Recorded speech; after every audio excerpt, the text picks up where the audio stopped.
You are now about to witness the strength of street knowledge. Let's discover hardcover month, but this enough so you can know what's up in the hood.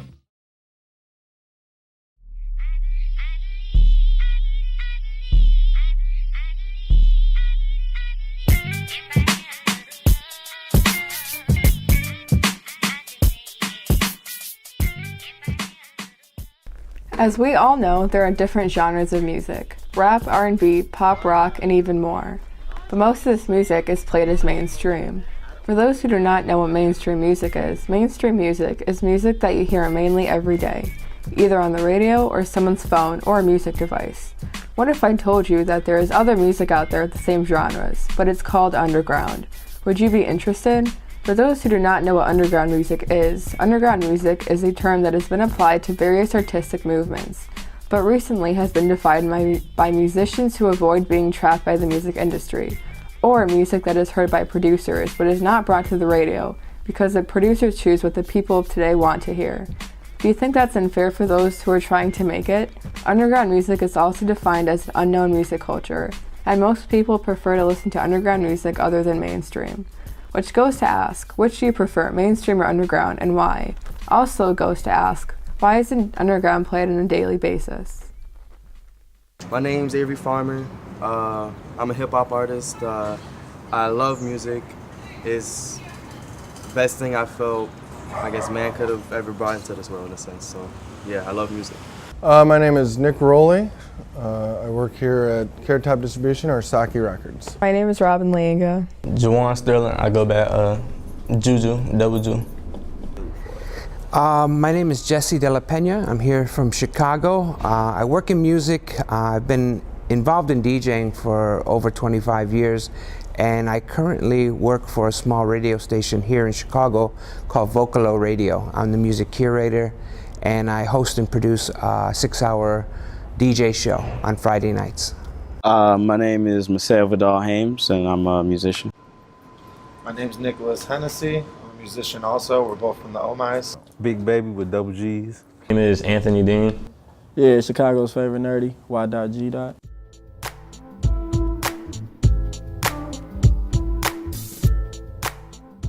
When I think about the term of underground music, it reminds me of, or helps me think, like, it's music that's being unappreciated, music that's being undermined, that's not given the light that it's supposed to be given. Think about bands that are kind of trying to find their way of finding fans and getting their music out to people without necessarily the help of a big major label or corporate money. Think of indie music that is more emotional. It seems like it's kind of changed the definition of what that means over the years. I mean, back when, maybe in the 90s, you know, there was underground house music, underground hip hop. I think it was stuff that wasn't that accessible, stuff that wasn't necessarily being played on commercial radio. Maybe it was being played on college radio, and it was just kind of not in, you know, everybody's kind of immediate grasp. You had to kind of search for it a little bit. It's very different today now that we've got the internet, because people are able to find out about your music much easier than they were, say, 20 years ago if you're just a small band from a smaller town, not in New York or LA. Music that isn't being promoted as well or funded by the mainstream, you know, record companies and all that. People who are doing it on their own. Not less fortunate, but artists who don't get as much attention as mainstream artists. Bands that are out touring constantly, self-promoting. Yeah, I think it's just kind of like got a good DIY attitude to it. I mean, oftentimes the beginning of what ends up being mainstream music once they buy it out. You know, the origins of hip hop and everything else all started off as underground things, and you know, then corporations came through and co-opted them. But you know, it's the root of, you know, most music. Real. It's raw. It's rough. Like, it's, you know, it's somebody hungry, somebody thirsty to get to that mainstream level. It's rappers from the streets making music, not like people signed to labels and stuff. People who grind. I don't know, cause I do underground music too. So, and a lot of people I know that do underground music is they mostly grinding hard.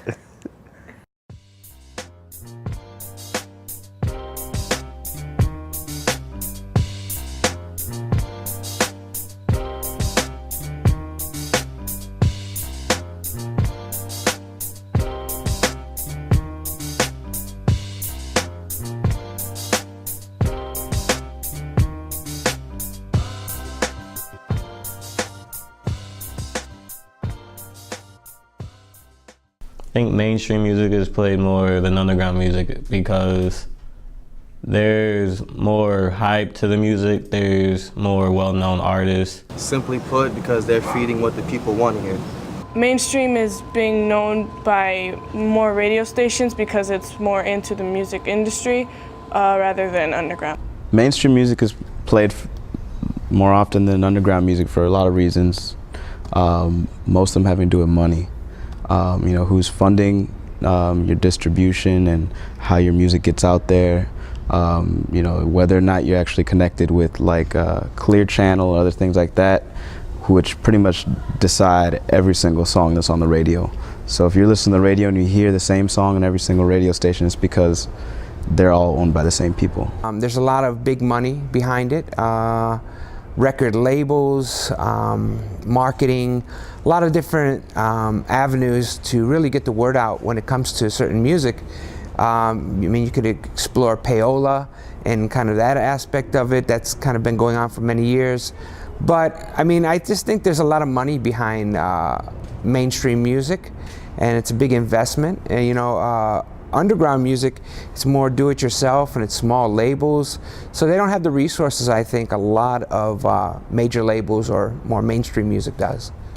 For you to be like #1 on a Billboard chart, you used to have to sell millions of records, and I think now you can sell like 500,000 records or something like that. So the margin is kind of shrinking a little bit between the two, but again, I would say it's just corporate money, having managers who can get you involved with really big things. So you may have a program director in a certain market who kind of oversees, you know, what is played, but I think different individual markets, you're probably dealing with a program director, a PD, or someone like myself. I'm a music curator, but I don't work for a commercial radio station. So I have a lot more freedom to play what I want to play. I don't have really an agenda, or I don't really have anybody saying, you must play this or you must feature this thing. We're kind of left to our own. It's kind of a trade-off because we do a lot of things since we're a small station, but we get a lot of freedom too.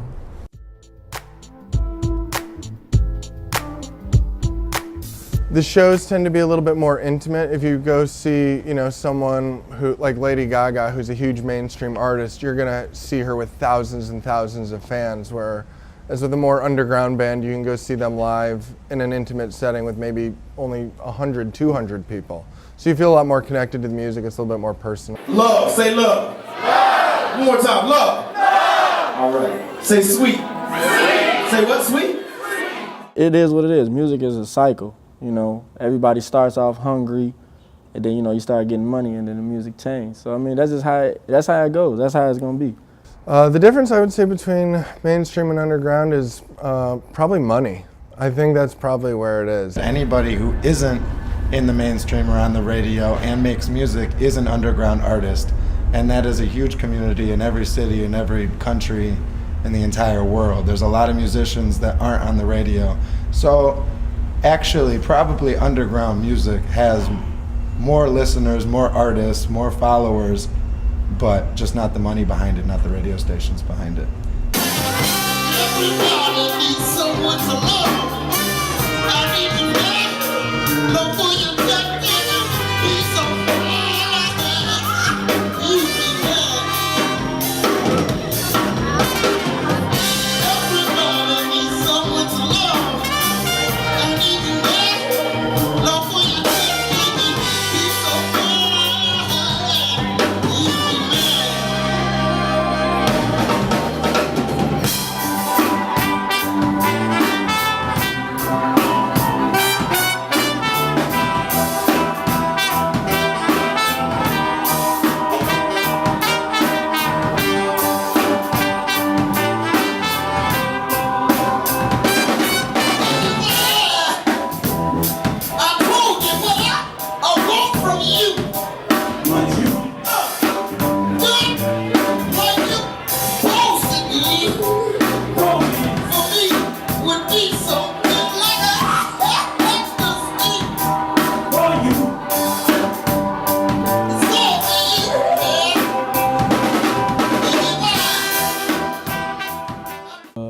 underground. It's more real.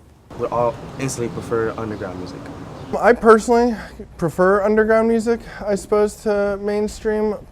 Part of it is there's a joy and kind of self-discovery with a lot of that style. I prefer mainstream over underground because I don't really know that much of underground because I don't get to hear that much of it. Unlike mainstream where if I listen to the radio, I'm going to hear.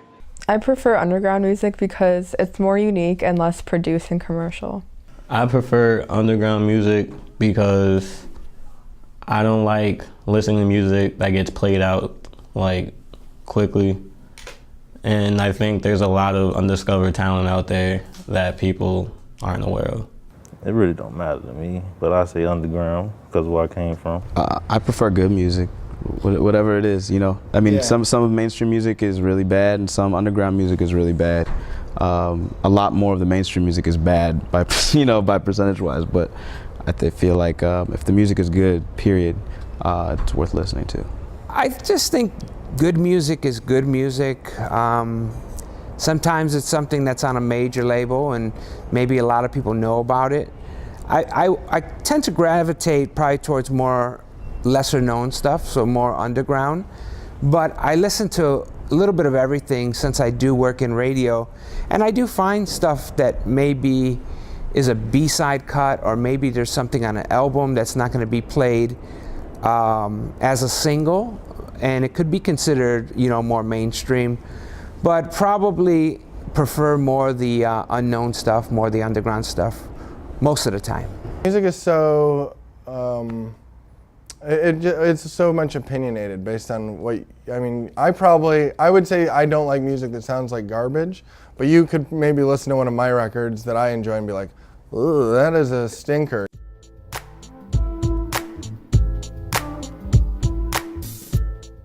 Anytime you're dealing with music or older, newer, younger, older, there's going to be always so many different opinions on, what people like, and everybody's entitled to their own, what they're into, what they dig. I would say just be more open-minded to other types of music. There may come something that an artist you really like, and you buy the album because that record gets played all the time. You may experiment with the album he did before or she did before and hear something like, wow, I didn't even think I liked this type of music. So there's always, more to that. And like even just thinking about certain artists you like, they obviously got inspired by somebody else too. So they could always turn you on to a whole other, stream of music or creativity that you had no idea that they were into, So it's kind of like just be a little more open-minded when it comes to stuff like this. I mean, older folks, don't just write off the youth, and younger folks, do your homework, figure out where this stuff came from.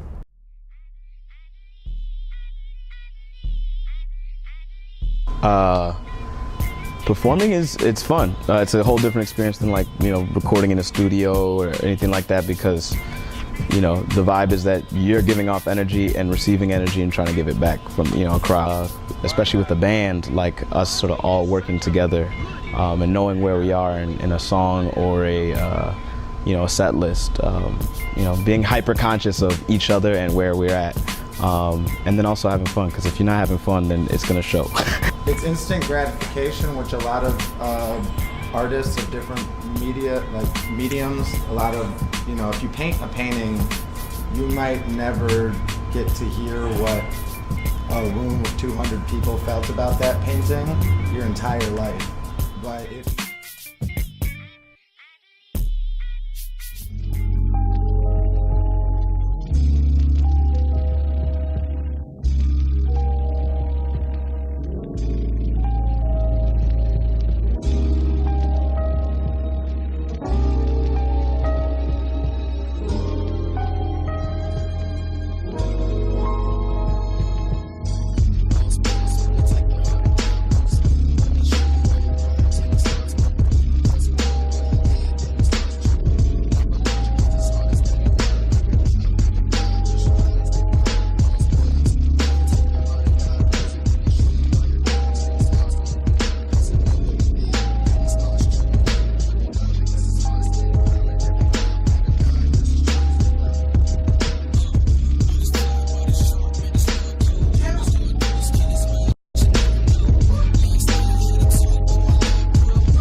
Many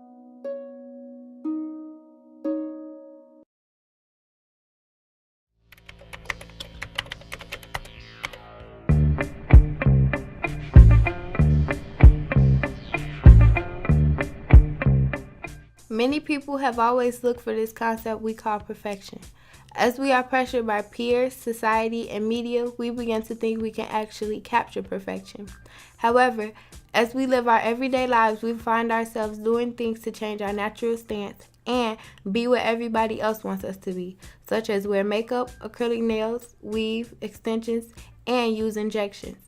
Many of these activities are the acts of females. Can women honestly be perfect? No. Better yet, does perfection actually exist? This is something we all want and need to know.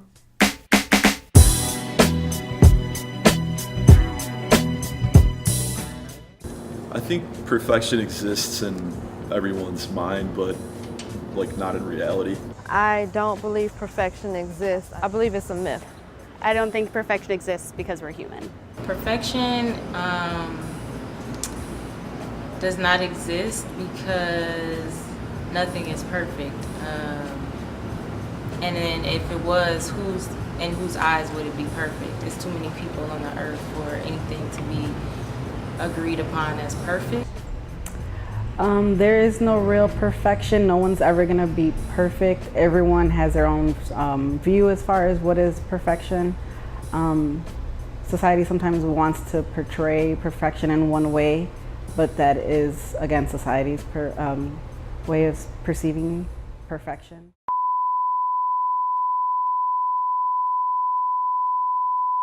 I think a perfect woman is a woman that believes in individuality and just really hones into what she was given by God and owns that and just loves who she is and where she comes from and doesn't fall into the beliefs of other people and what they think she should be. If there was a perfect woman, I think the characteristics she would have would make her a lot like a Disney movie character.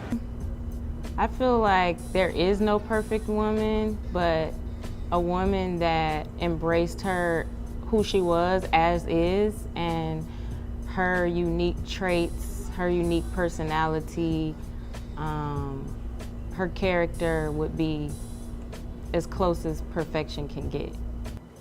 I don't think that there's such a thing as a perfect woman. I mean, I guess like I said, I think everyone has their own version of what perfection is, but and I think that's like I think it's you know, I think it's up to people to decide what they think is perfect, but I don't think anyone should have to be upheld to anyone else's standard of perfection. The perfect woman in my eyes would be somebody that has confidence, very high self-esteem, doesn't let anyone deter her from what she wants to accomplish in life, somebody that's very well orientated in what it is they want to do with themselves and really doesn't let anyone deter them from that, no matter what cost. Over time, the standards for women's appearances have changed drastically. Women have and always will be held to a high standard. Yeah, I do think the standards of perfection has changed. I think back in the 50s and 60s, the perfect woman would be a woman in the household, cooking and cleaning and preparing the home, and that was considered a perfect woman. Do I think the standards of perfection have changed over time?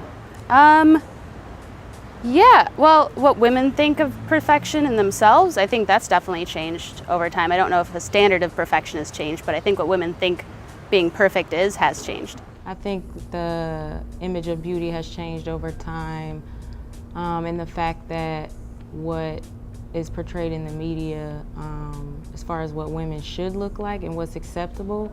I think the standard of perfection has changed over time. We are now set to a very higher standard. We are not the women that used to be staying at-home moms. Now we have the careers, we have the children, we have our husbands, we have our friends, and we have to make time for everything. Women have changed significantly throughout history where, I mean, now women have rights, you know, and women can pursue a career and be independent and pretty much do whatever they, you know, all the stuff that men can do. And I definitely don't think it was like that in the past.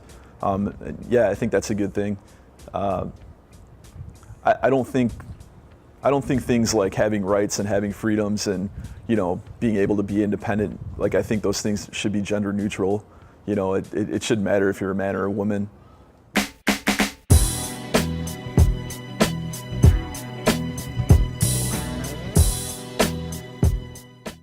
Absolutely. I think that the media's lack of diversity affects women and everybody else in the world. It's had a personal effect on me.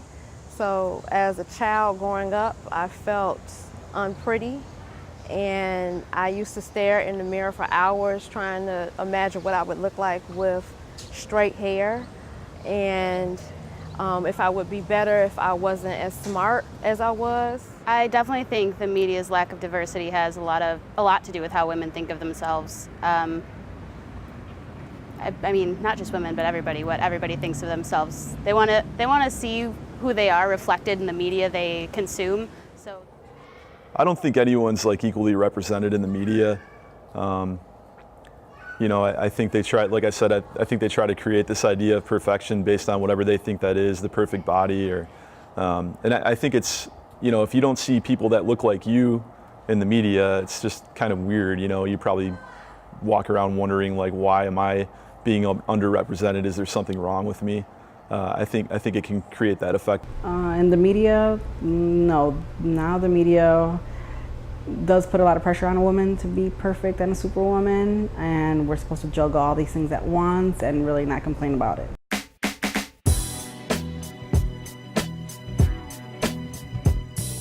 Media's portrayal of women affects me on a daily basis. I'm always thinking about what people will think of me when I enter into a room, if they'll prejudge me because of how I look or how I act, and will they just fit me into this one particular box because they assume I'm supposed to be a certain way because of how women are portrayed on media. I think the media portrays women in a very rigid, one-sided view, which is the standard of a Caucasian woman with long blonde hair, thin blue eyes, and it's been portrayed in the media as long as I can remember. I think women are portrayed positively in the media. We really don't want to see the bad side of women because a woman is most of the time a superwoman. We do everything. We have our household, we have our careers, we have our friends, we have a social life.